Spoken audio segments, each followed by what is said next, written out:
사진 좀 한번 좀 보여주시죠. 네. 화면 이제 페르소나라고 되어 있고 밑에 보이는 게 뭐냐면 뭐로 보이세요? 네, 뭐 잘 이상하게 보이네요. 네, 가면입니다. 이게 고대 이제 그리스에서 이제 가면 연극을 할 때 쓰는 건데요. 그 이제 뭐 제의적인 의미였는지 모르겠지만 옛날에는 이 연극하는 사람들이 다 남성이었대요. 여성 역할도 남자가 해야 되는 거고 사람 역할뿐만 아니라 신 역할 이런 게 많이 나오는데 다 남자들이 해야 되니까 이걸 갖다가 이제 막 어떻게 방법이 없지 않습니까? 가면을 쓰면서 할 수밖에 없는 거죠. 근데 보면은 모양이 좀 입 모양이 좀 특이하죠. 제 뭐냐면은 이렇게 왜 우리 뭐 원형극장 같은 게 이렇게 소리가 이렇게 잘 이렇게 공명될 수 있도록 디자인했다 뭐 그런 얘기 들으셨죠? 같은 원리라고 합니다.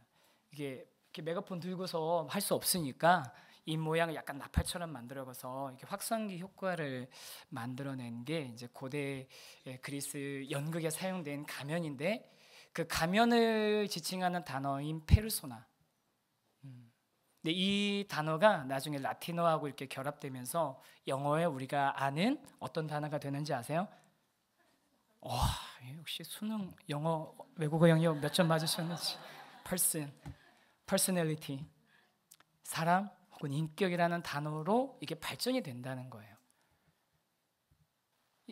희한하지 않으세요? 뭐 이미 알고 계신 분도 있으시겠지만. 그리고 이 페르소나라는 단어가 이제 심리학에서는 사람이 그 내면에 가지고 있는 사회나 아니면 도덕, 질서, 의무 같은 것을 따라서 자기의 본성을 감추거나 다스리기 위해 쓰고 있는 가면 같은 것을 페르소나라고 부르자라고 하는 그런 심리학자도 있었습니다. 그래서 이 심리학자에 따르면 이 페르소나라는 건 가정교육이나 사회교육 같은 걸로 형성이 된다고 하는데요. 예를 들면 부모로서의 페르소나가 있잖아요. 그죠? 부모로서 이렇게 기대되어지는 그런 역할 같은 게 있고 또 뭐 기업인으로 아니면 저 같은 사람은 목사로 이렇게 다 이제 각자 자기의 자리에서 기대되어지는 어떤 역할들을 해 나가는 거예요. 어렸을 때는 그걸 잘 못해요. 청소년 되면은 그것을 잘 어색해가지고 막 이랬다 저랬다 하고 그게 막 이제 들통나고 막 그래서 혼란스럽기도 하고 그것 때문에 문제가 되기도 하는데 이제 성인이 돼가면서 그게 이제 딱 자리를 잡는 거죠. 아이라인은 어떻게 그리고, 예? 죄송합니다. 저는 그리지 않아요. 아이라인 어떻게 그리고 립스틱은 어떤 색깔 바르고 그래야지 내가 좀 이렇게 돋보이는지, 다른 사람들이 나를 볼 때 편안해하는지 그런 것들을 이제 자연스럽게 익히는 게 이제 페르소나라는 건데 보통은 이게 자기 자신의 내적인 그런 그 욕망이나 내 안에 있는 본성의 것이 드러나는 게 아니라 누구에게 맞춰줘야 되는 거겠어요? 나를 둘러싼 주변 사람들에게 맞추게 돼 있다는 거죠. 주위 사람들의 요구를 포용하면서 만들어지는 거기 때문에 결과적으로는 이거를 해야 되는 이유는 뭐냐면 사회관계를 원만하게, 사회생활을 원만하게 유지하기 위해서 이것을 만들어야 되는 거예요. 이게 적절한 예인지는 모르겠는데 이제 예를 하나 들어볼게요. 요즘 고등학교 동창회 다니시죠? 안 다니시는 거예요. 역시 어머니 기도해야지 동창회 갈 시간이 어디 있습니까? 그죠? 동창생들 만나면 이제 이렇게 쭉 만나는데 이제 그 중에 예를 들어보는 거예요. 한 사람이 갑자기 이제 좀 잘 나가게 됐어요. 잘 나가게 됐어요. 그런데 이 잘 나가게 된 그 친구가 좀 약간 이렇게 점점 빼면서 예전에 보이지 않은 막 교양이 막 더해진 것처럼 막 이렇게 행동을 해요. 그럼 우리는 어떻게 생각하죠? 위선, 가식 덩어리. 그죠? 집에 돌아와서 걔 빼고서 자기들끼리 하는 거지. 재수 없지 않냐 걔? 지가 언제부터 그랬다고. 옛날에 고등학교 때 찌질했던 얘기들 막 한참 씹어가지고 서로 막 그랬었는데 막 이러면서 그래야 되는 거예요. 오묘해요. 이 철묘한 그런 라인이 있는 거예요. 페르소나의 선이 있는 거예요. 그럼 반대로 그렇게 갑자기 잘 나가게 된 친구가 대놓고 막 이제 막 외제차 다 키 딱 올려놓고 명품으로 다 치장하고 막 거기서 막 대놓고 얘기하는 거예요. 나 막 돈이나 명이나 권력 이런 거에 대해 막 가지고 있는 막 욕망들을 막 있는 그대로 막 여과 없이 막 다 표현하면 뭐라고 하겠어요? 속물. 그래놓고 그러죠. 엄청 안 어울리더라. 걔가 하니까 짝퉁 같더라. 안 그러세요? 여성분들의 심리를 제가 너무 잘 파악한 것 같습니다. 웃는 거 보니까 걔가 하니까 짝퉁인 줄 알았어 막 이러면서 그러면서 동시에 또 우리는 뭘 하죠? 인터넷으로 그거 얼마에 살 수 있지? 최저가 얼마지? 하려고 이거 하는 거 아닙니까 이거? 상대방에도 위선과 가식, 적절한 선을 요구하면서 나도 사실은 위선과 가식으로 나를 감추고 있는. 근데 이 페르소나가 주위의 사람들이 만들어준 틀에 맞춰서 생긴 것이기도 하고 그에 따라서 자신이 정교하게 만들어 가기도 하는 것이기 때문에 보통은 사회생활을 원만하게 만들기 위해서는 누구나 다 가지고 있는 거예요. 누구나 다. 저도 이제 최근에 그런 일이 있었는데요. 아까 여제자 5반이 왜 왔냐고요? 저희 제자반이에요. 네, 제가 저희 제자반이에요. 네. 그러지 마시라고 제가 내일 가서 얘기를 드려야 될 것 같아요. 제자 훈련하면 저희 반은 보통 1시 반이나 2시쯤 돼야지 이제 식사를 하거든요. 빨라야 1시 반, 근데 요즘 2시 반, 2시 정도에 식사를 하는데 식사를 하고 나면 보통 이제 저녁에 다른 사역을 하는데 그날 유난히 좀 이 자리에 안 계실 거예요. 지금 그날 무슨 일이 있었냐면 개업 이제 식당 하시는 분 개업이 있어가지고 가게 된 거예요. 이제 끝나고 나서 한 1시 반, 2시 때 밥 먹고 한 4시인가 3시 반인가 4시인가에 갔는데 가서 이제 뭐 이야기 나누고 말씀 보고 기도까지 다 하고 났더니 그분이 식당이었거든요. 저한테 이제 이거 꼭 드시고 가셔야 된다고 생각하면서 미리 준비해 놨다고 하면서 이제 차곡차곡 꺼내 놓으시는데 제가 어떻게 했겠습니까? 저의 먹사의 페르소나가 발휘한 거죠. 주시는 대로 다 먹는데 진짜 하나도 안 데코레이션을 올리는 야채까지 하나도 남기지 않고 다 먹었습니다. 그것도 깨작깨작 먹지 않고 아주 신속하게. 맛있다. 너무 맛있다고. 제가 보기에 이렇게 얇아가지고 먹는 거 까다로울 것 같지만 저 굉장히 잘 먹거든요. 아무리 잘 먹어도 2시간 만에 밥 먹은 지 2시간 만에 그걸 다 먹는다는 건 굉장히 힘든 일이에요. 거기다 커피까지 딱 주시는데 아이스 커피 이만한 데다 담아 주시는데 그거 끝까지 빨대로 쫙 빨아먹고 정말 맛있습니다. 정말 맛있습니다. 진짜 맛은 있었어요. 문제는 내가 배가 불렀던 것뿐이지. 진짜 맛은 있었는데 제가 배가 불렀던 거거든요. 제 목사로서 목사 하여간 둘 중에 그 경계에면 그 페르소나가 잘 발휘한 거죠. 그러니까 원만하게 그 신방을 맞췄던 거죠. 원만하게 그 신방을. 그런데 문제는 뭐냐면요. 이게 이 페르소나가 벗겨지는 순간이 있다는 거예요. 민낯이 드러나는 거죠. 쌩얼이 드러나는 거죠. 그럼 언제 이 가면이 벗겨지겠습니까? 너무 우리 쉽게 예측할 수 있지 않으세요? 삶의 위기가 닥쳤을 때 이 가면은 벗겨지게 됩니다. 삶의 위기가 순탄한 인생을 살아가고 있을 때는 가면 뒤에 감춘 모습을 드러낼 이유가 없죠. 드러낼 이유가 없습니다. 제가 추석 연휴 때인가 연휴가 조금 지나서인가 이게 영화 채널을 쭉 보고 있는데 타이타닉을 하더라고요. 근데 타이타닉이 무려 20년 전에 만든 영화인 거 아세요? 무려 20년 전에 만든 영화고요. 그런데 다시 봤는데도 재밌더라고요.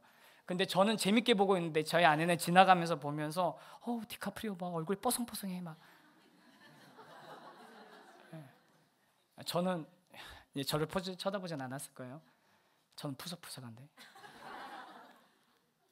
뽀송뽀송한 디카프리오가 나와가지고 막 이렇게 막 이런 거 하고 막 하는데 근데 거기에 보니까 타이타닉으로 2,200명 정도 탄 커다란 그 최신식 배가 항해를 하는 동안에는 상류층, 중류층, 아줌마 하층에 또 노동하는 자들까지 그 배 안에 가득 차서 각자 자기에 맞는 모습 사는데 특히 상류층에 산 사람들은 정말 우아하고 고급스럽고 막 그 중에 막 졸부가 나타나니까 막 이렇게 막 그냥 오니까 싹 일어나서 막 딴 데로 가버리고 그런 장면 기억나실 거예요.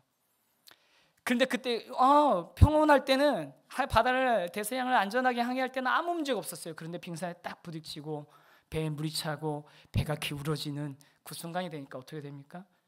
이제 여자와 아이들만 구명보트가 모자라 가지고 여자 아이들만 막 태워야 되는데 그 주인공의 원래 약혼자였던 그 남자, 그 졸부, 그 부자 그 사람 어떻게 하냐면 어린아이를 다 갖고서 이 아이의 유일한 보호자가 나라고 자기하고 아무 상관없는데 그러면서 그 배에 타요. 진짜 민낯이 딱 드러나는 거죠. 살고자 하는 욕망 때문에 위기의 상황이 되니까. 그런 상황이 되면 그냥 조금 전까지의 그 우아한 모습, 교양 있는 것처럼 보이려던 모습 그런 것들 다 그냥 싹 순식간에 벗겨지게 되는 것입니다. 성경에도 보면 이렇게 가면이 벗겨지는 상황을 이렇게 맞이하는 그런 사람들의 이야기가 많아요. 선배님, 우리 믿음의 선배들의 이야기들이 그런 이야기들이 되게 많은데 그 대표적인 인물 한 명만 딱 들자면 누굴 들 수 있냐면 바로 다윗이에요. 다윗에겐 여러 가지 일들이 있었는데요. 사무엘상 30장에 보면 다윗에게 어떤 일이 일어나냐면, 다윗 아시죠? 사울 왕, 자기의 장인어른인 사울 왕에게 계속 쫓기고 뭐 그 사이에 뭐 광야에서 사울 왕 죽일 수 있는 기회가 2번이나 있었는데도 안 죽이고 막 가다 보니까 그래도 계속 자기 추격하고 하니까 가다 못해서 어디로 갑니까? 국경을 넘어서 블레셋으로 갑니다. 망명한 거예요. 난민이 된 거죠. 그래가지고 블레셋이 뭐예요? 자기 옛날에 싸웠던 적 아닙니까?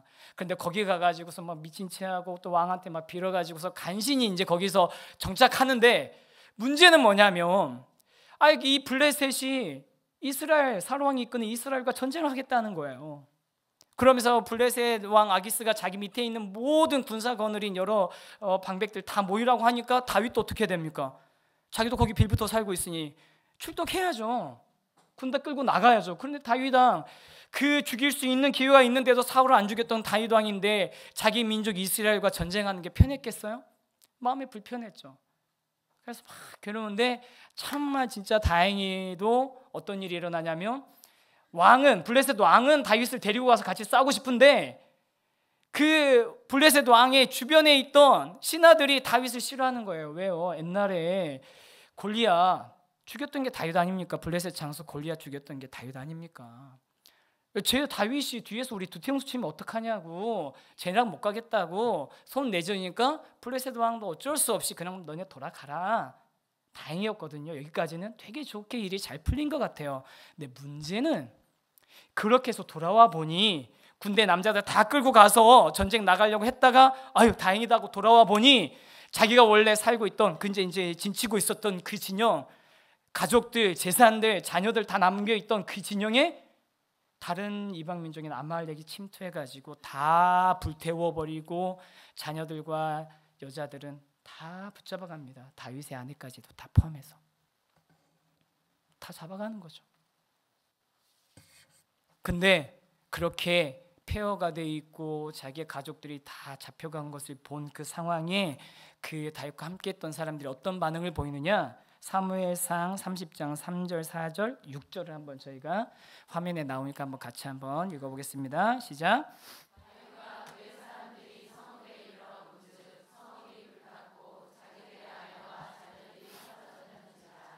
다윗과 그와 함께한 백성이 울 기력이 없도록 소리를 높여 울었더라. 백성들이 자녀들 때문에 마음이 슬퍼서 다윗을 돌로 치자 하니 다윗이 크게 다급하였으나 그의 하나님 여호와를 힘입고 용기를 얻었더라. 자, 어떤 상황인지 이해가 되시죠? 다윗을 위해서 내가 광야를 살았어. 광야에서 사는 거 그래, 내가 다윗을 위해서 할 수 있어. 다윗을 위해 그래, 우리 블레셋으로 넘어가자 하니까 그래, 조국을 둥지고 넘어갈 수도 있었어요. 야, 우리 그래서 싸우자. 전쟁하러 나가자. 저 전쟁에서 내가 죽을지도 몰라. 하지만 다윗을 위해 그래, 우리 나 목숨 걸고 나가서 한번 싸워보겠다고 따라 나갔어요. 그런데 돌아와 보니까 어떻게 됐어요?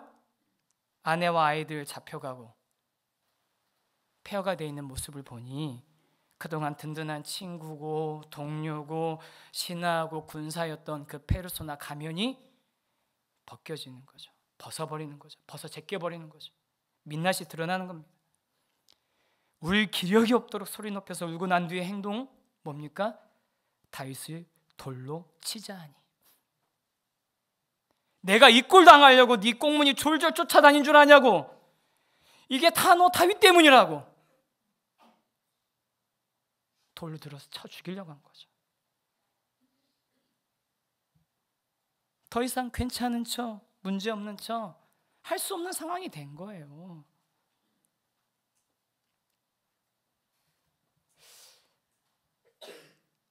여러분, 그런데 이게 다윗의 신하들만의 모습입니까?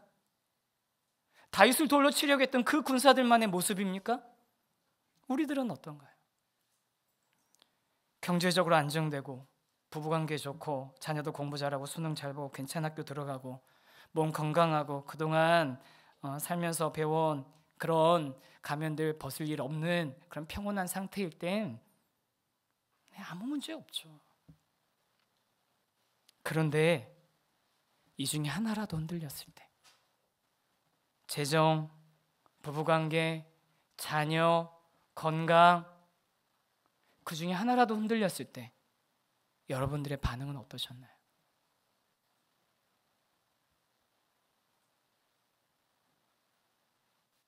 인격이라고 표현된 가면이 위기 상황 만나 벗겨진 뒤에도 정말 하나님 찬양하셨습니까? 경건한 그리스도인 것처럼 보여지는 가면 뒤에 감추어진 나는 그런 상황을 딱 직면했을 때 그때 평안하던가요? 감사가 먼저 나오던가요? 그 가면 뒤에 진짜 자아가 하나님을 올바로, 하나님을 정말로 신뢰하고 늘 우리가 그렇게 찬양하고 고백하고 했던 것처럼 정말로 하나님 때문에 저 안전합니다, 괜찮습니다, 저 평안합니다, 기쁩니다, 감사합니다, 그런 고백 나오던가요?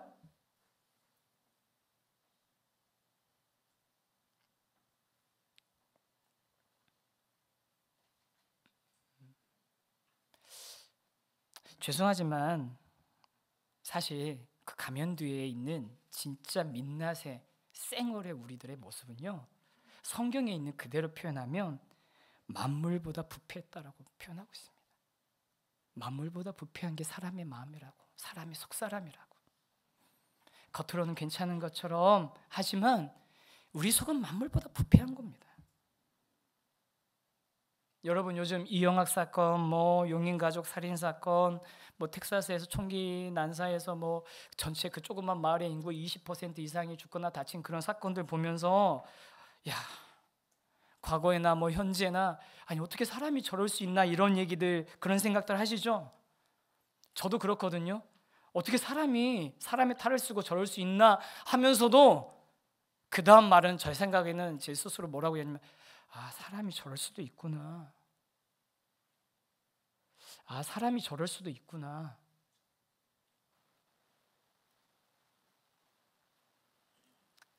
여러분, 사실 저나 여러분의 정도의 차이만 다 있을 뿐이지 가면을 벗은 속사람은 이미 죄와 허물로 죽었고 썩어 있는 상태입니다. 가망 없습니다. 여러분, 진짜입니다. 가망 없습니다. 그 자연인 상태의 우리 가면 속 사람은요, 가망 없습니다.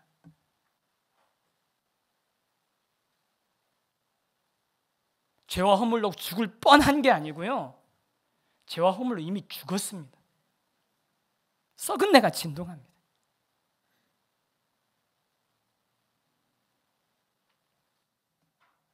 들으시면서 괴로우시겠지만 여러분, 이거 철저하게 우리가 인정해야 됩니다. 정말로 이거 우리가 철저하게 인정해야 합니다. 왜 그런지 아세요? 내가 그런 상태라는 걸, 내 속사람이 그런 상태라는 걸 철저하게 인정해야만, 내가 이렇게 가망 없는 존재라는 것을 인정해야만 역설적으로 우리에게 은혜가 덧입혀지기 때문입니다. 그래서 여러분, 오늘 이 시간 우리가 기억해야 될 것은 뭐냐면, 가면 뒤에 진짜 자에게 필요한 것은 바로 하나님의 은혜라는 사실입니다. 내가 조금 더 잘해보려고, 내가 조금 더 노력해서 괜찮아져 보려고 하는 그런 노력 가지고 될 수 있는 게 아니라는 거예요. 살아나는 비결은 오직 은혜뿐이고, 그 은혜를 아는 것이 바로 하박국 선지자가 말하는 믿음입니다. 하박국 2장 4절 말씀인데요, 오늘 읽지 않았던 본문인데 같이 한번 읽겠습니다. 시작.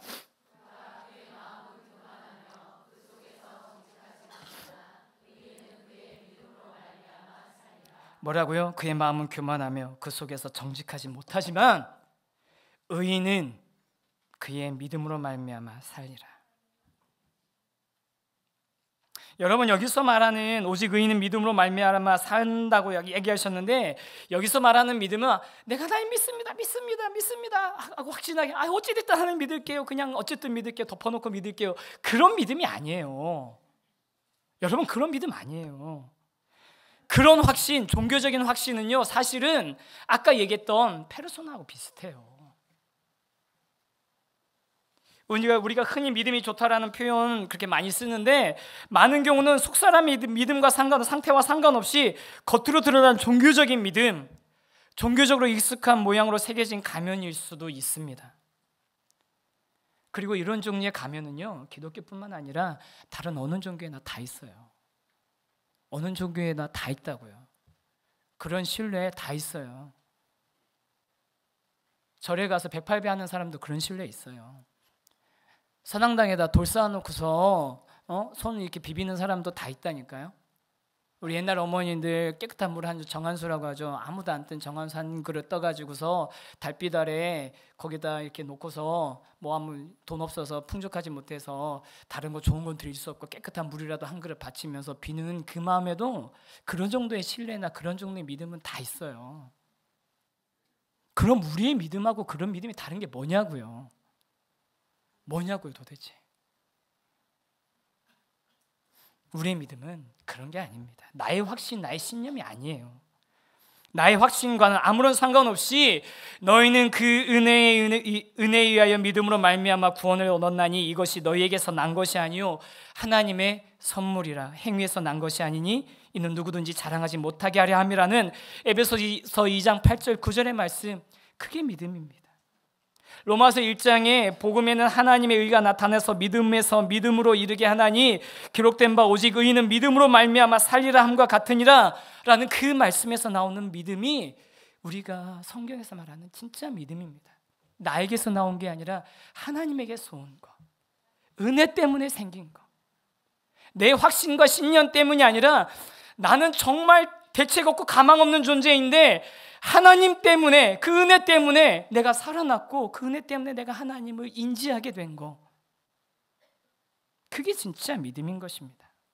내 의가 아닌 하나님의 의, 하나님의 은혜로 인해서 살게 되었음을 아는 것이 믿음이고, 그런 믿음이 있을 때 나올 수 있는 고백이 오늘 우리가 읽었던 하박국 3장 17에서 19절인 말씀이 되는 겁니다. 하박국 3장 17에서 19절 말씀도 우리가 한번 다시 한번 읽어볼까요?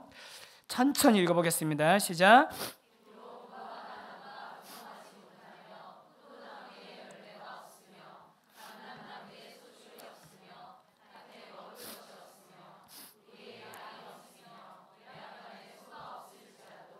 나는 여호와로 말미암아 즐거워하며 나의 구원의 하나님으로 말미암아 기뻐하리로다. 주 여호와는 나의 힘이시라. 나의 발을 사슴과 같게 하사 나를 나의 높은 곳으로 다니게 하시리로다. 이 노래는 지휘하는 사람을 위하여 내 수금에 맞춘 것이니라. 여러분, 17절 사실 되게 비현실적인 이야기 아닙니까? 현실감과가 엄청 떨어지는 사람이에요, 이렇게 얘기한다면. 그런데 이렇게 고백할 수 있는 이유는 뭐냐면, 우리 겉사람이 아니라 속사람이 전적으로 오직 믿음으로 의롭다함을 얻었기 때문에, 내 능력이 아니라 하나님 안에 내가 있음을 알기 때문에, 그 은혜를 주신 하나님을 내가 알았기 때문에 고백할 수 있는 그런 고백이 되는 것입니다. 그래서 이 자리에 계시는 귀한 우리 어머니 기도에 오신 기도의 동역자 여러분들께서도 그 하나님을 믿는 믿음, 우리를 새롭게 하시는 그 하나님을 아는 믿음으로 이런 귀한 기쁨의 고백을 하나님께 올려드릴 수 있는 은혜가 있으시기를 간절히 소원합니다. 정말로 그 은혜를 사모하시기 바랍니다.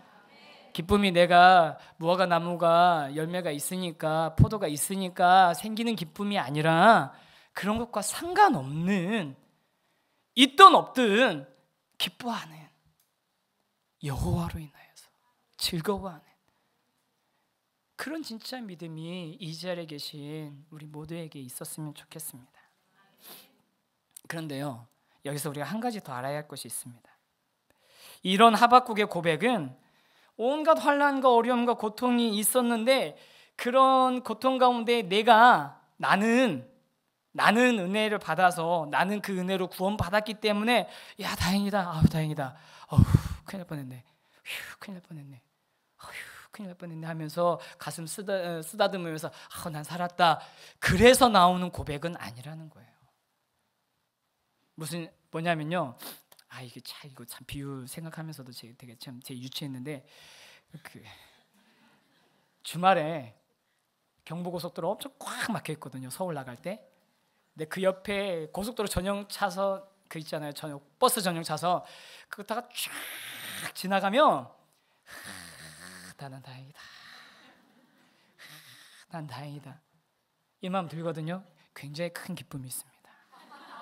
정말 큰 기쁨이 있습니다. 거의 소망에 가까울 정도로 큰 기쁨이 있는데, 그런 식의 기쁨이 아니라는 거예요. 이 기쁨이.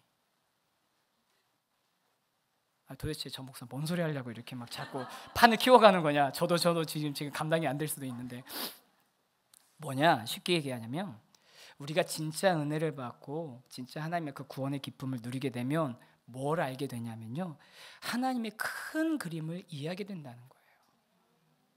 하나님의 큰 그림을 이해하게 된다는 거예요. 사실 제가 하박국 때문에 하박국을 주시고 나서 하박국을 여러 차례 1장부터 끝까지 여러 차례 읽으면서 되게 고민이 됐어요. 왜냐하면 하박국은 이 마지막에 방점이 있는 게 아니에요. 뭐냐면 하박국은 이거는 묵시거든요. 계시거든요. 이스라엘 민족이 앞으로 갈대아가 이렇게 신흥 강국이 일어나서 이스라엘 민족을 멸망시킬 거고, 그러니까 박해하고 그것 때문에 환난과 어려움이 있을 거다라는 그 묵시를 받은 이 하박국이 하나님과 막 이렇게 막 되면서, 왜 그런데 하나님 악한 자들도 막 이렇게 용납해 주시고 도대체 이거 어떻게 되니까 막 이렇게 막 하고 하나님의 뜻을 알아가는 그런 과정이거든요. 근데 그 안에서 하박국이 뭘 알게 되냐면, 내가 볼 때 우리 이스라엘 민족이 고통당하고 괴로움당하는 거, 이건 재앙이고 재난이고 그리고 우리가 피해야 되는 일이라고 생각했는데, 그것까지 다 포함해서 하나님의 엄청 큰 계획이 있다는 걸 깨닫게 되는 거예요. 그게 하박국이에요. 하나님의 큰 계획, 얼마나 큰 계획인 줄 아세요? 빅픽처. 요즘 이렇게 무슨 드라마도 다 빅픽처가 드러나기 시작했다 이런 얘기들 하던데, 큰 그림. 달라스 윌리아드는 이걸 갖다 뭐라고 하냐면 하나님의 모리아, Divine Conspiracy. 하나님의 아주 고상하고 거룩하신 하나님의 모리아 계획인 거예요. 우리는 이해할 수가 없어요. 그 일들이 도대체 서로 어떤 관계로 맞물려 있는지 그 일을 당하는 동안에 이해할 수 없는데, 그 하나님의 큰 그림을 하나님이 하박국에게 보여주신 거예요. 그래서 하박국이 뭐라고 합니까? 2장 14절 한번 같이 읽어볼까요? 읽겠습니다. 화면 나옵니다. 시작. 이는 물이 바다를 덮음같이 여호와의 영광을 인정하는 것이 세상에 가득하리라. 3장 2절입니다. 여호와여, 주는 주의 일을 이 수년 내에 부응하게 하옵소서.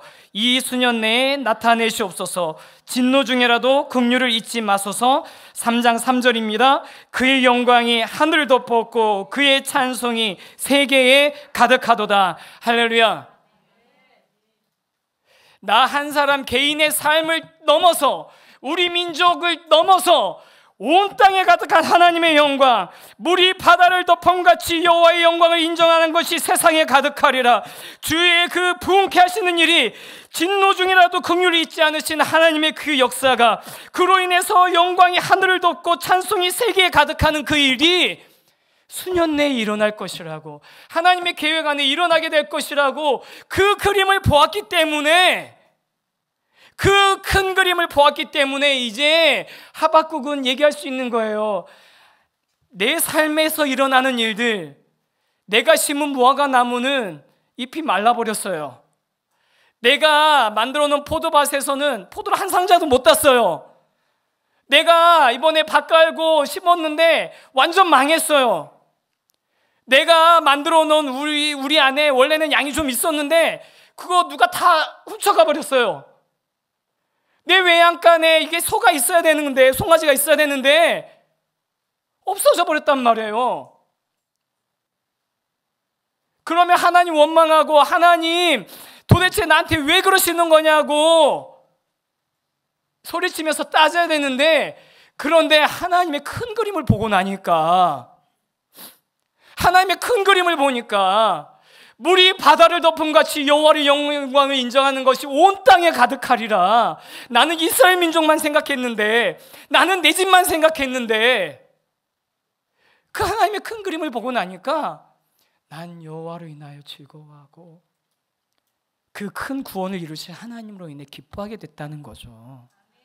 여러분, 저와 여러분의 삶이 이제 내 논밭에 있는 무화과나무, 포도나무, 양, 소 때문에 즐거워하고 그거 없어지면 슬퍼하는 그런 인생이 아니라 이제 기도의 자리에 나가서 하나님의 큰 그림을 보고, 때로는 내가 이해할 수 없는 일이 내 삶에 일어난다 할지라도 그 하나님의 큰 그림을 내가 이해하고, 내가 그 큰 하나님의 그림 가운데 있는 퍼즐 조각이 내 인생이 그런 조각이라는 것을 인정하고, 그 하나님 안에서 그 구원의 하나님으로 말미암아 진정으로 기뻐할 수 있고 찬양할 수 있는 저와 여러분 되기를 간절히 소원합니다. 내 작은 삶, 내 작은 삶, 버러지 같은 삶, 먼지 같은 삶, 작은 퍼즐 조각 같은 내가 하나님의 그 큰 그림 안에, 하나님의 그 놀랍고 거룩한 그림 안에 내가 포함되어 있다는 거죠.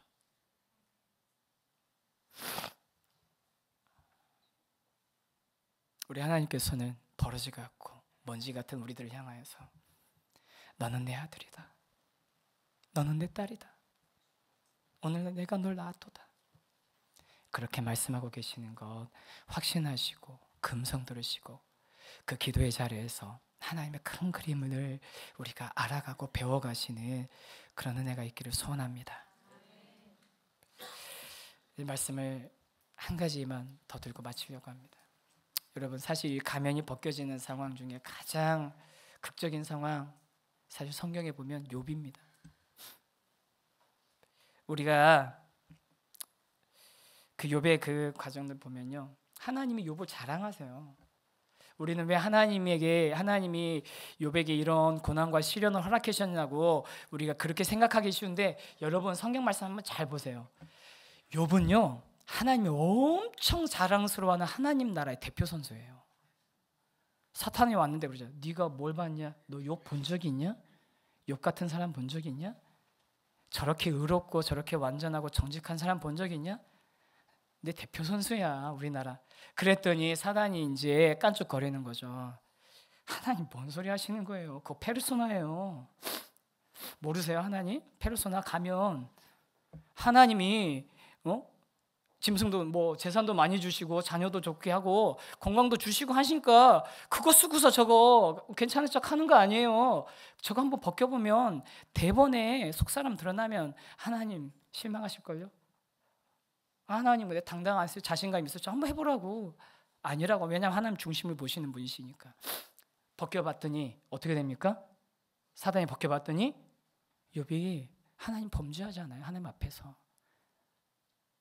또 두 번째 그러죠. 재산 말고 자녀 말고 건강 건드리면 그때는 진짜 그 가면 벗겨질 거라니까요. 화장 지워진 쌩얼 나오면 하나님 깜짝 놀라실걸요. 너 누구야 그럴걸요. 그런데 욥기에 보면 놀라운 장면이 나옵니다. 욥기 1장 9절에서 10절 말씀, 욥기 2장 10절 말씀. 우리가 하나님께 복을 받았은즉 화도 받지 아니하겠느냐 하고 이 모든 일에 욥이 입술로 범죄하지 아니하랴. 여러분, 이제는 저와 여러분은 하나님이 이제 욥처럼 의롭다 하신 존재가 된 줄 믿습니다. 그냥 자연인으로는 안 돼요. 자연인으로는 안 되는데 하나님이 의롭다 하셨어요. 그러니 이제 우리는 우리 가운데 뭐가 있어야 되는 거예요?